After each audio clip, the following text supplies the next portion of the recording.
think the greatest strengths of the Charter are that it is enforceable, it has teeth. Written into the Charter is an enforcement section, giving the document its strength. The public is guaranteed a voice if rights are violated. But the system isn't perfect. Mounting a legal challenge of any kind is a daunting task. Mounting a charter appeal can involve years of litigation, yet the language of the Charter is confronted regularly. You know, I can recall at the time when the Charter was first debated, when it was first going through, making speeches and pleading with my audiences, don't forget political pressure. Don't put all of your eggs in the Charter basket. Please, if you see violations of fundamental civil liberties, raise political hell about it. Don't leave it to the courts to resolve for us. Well, I suppose ultimately what a Canadian does if he or she feels his charter right has been violated is ultimately you go to court. Unfortunately, that's a rather expensive and time-consuming process.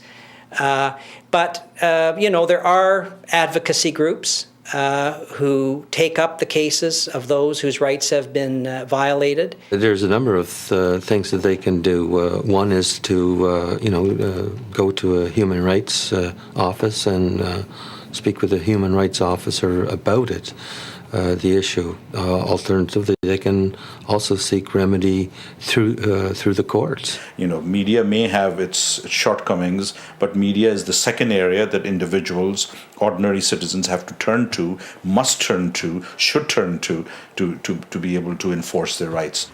French and English language rights are guaranteed in the Charter. The public may seek help through Dr. Adam's office when issues regarding language rights occur. This is my role as Commissioner of Official Languages to protect and promote linguistic rights and to linguistic duality in Canada. I think the Charter has certainly played a role in ensuring that minorities have rights, but I do believe that, in particular, racial minorities have been more reluctant to exercise their rights. And we've got to work a lot harder at ensuring that they can actually get access to those rights through the courts and through programs like the Court Challenges program. The Court Challenges program provides financial assistance for court cases advancing language and equality rights. Though challenges to the Charter are often in the headlines, many Canadians take their rights and freedoms for granted. Occasionally, I think we are a little bit too complacent about the rights and freedoms we enjoy and the nature of our democracy when the majority of people in the world do not enjoy the same level of democratic and legal rights. Canadians now take the Charter for granted. In my judgment, this is a good thing. It tells me that the Charter has become a settled part of our national life. The entrenchment of the Charter is the most profoundly democratic declaration in our history. Thank you. Canada's Charter of Rights and Freedoms reflects diversity and respect. It has the advantage of being drafted in the last century. The Charter is quite a new project when you think of human history, very new. It has the advantage of being a very late comer on the scene. Other constitutions, that the American Constitution was written back in the 1700s, so Canada has come up recently had the opportunity to come up with a charter with a constitution that has been able to take into account the lessons learned from all kinds of countries and all kinds of places.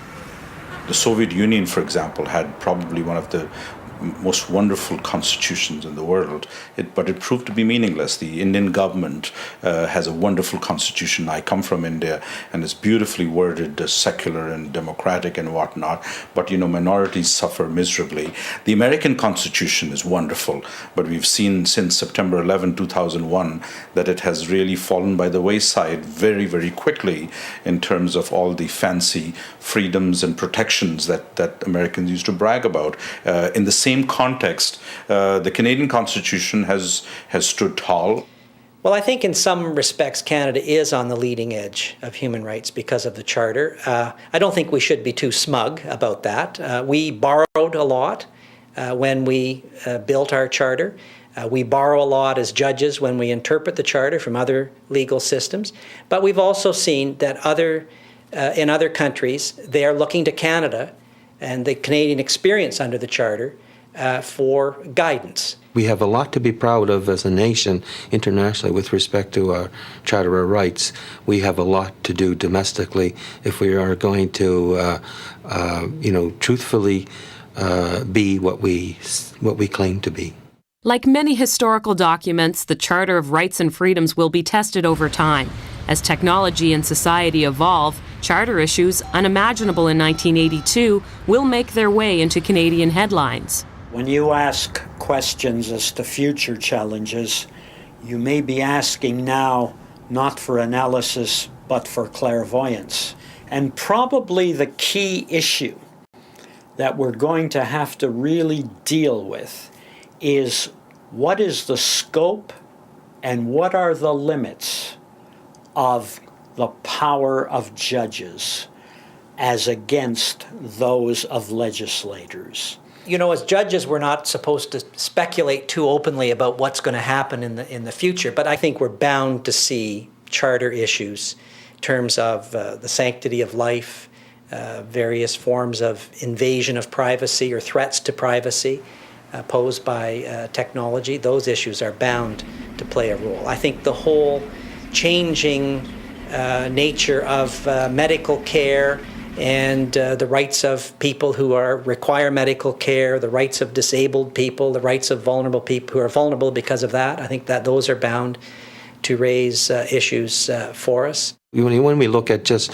these recent developments, such as the same-sex marriages, as being, it's a significant change to this country and to the world. In fact, we're already seeing cases now coming about in the United States, and they're referring to the Canadian system and what's happening here.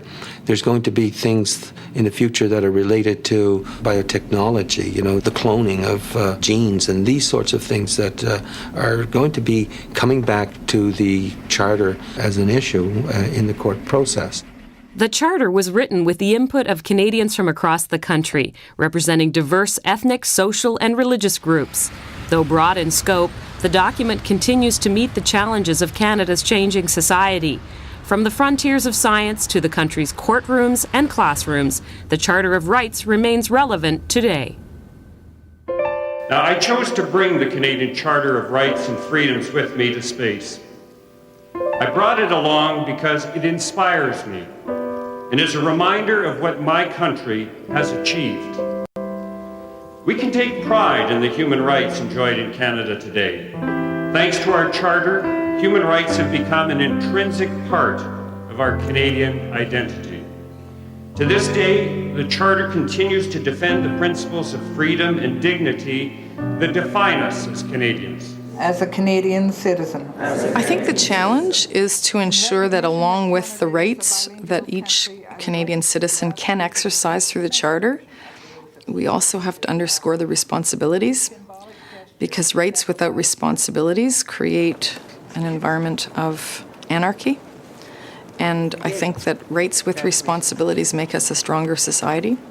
So we need to focus on the rights, but we also need to underscore the common collective responsibilities. There's always a bit of a trade-off in rights with rights. You can't have an absolute right and have a society with people interacting with each other.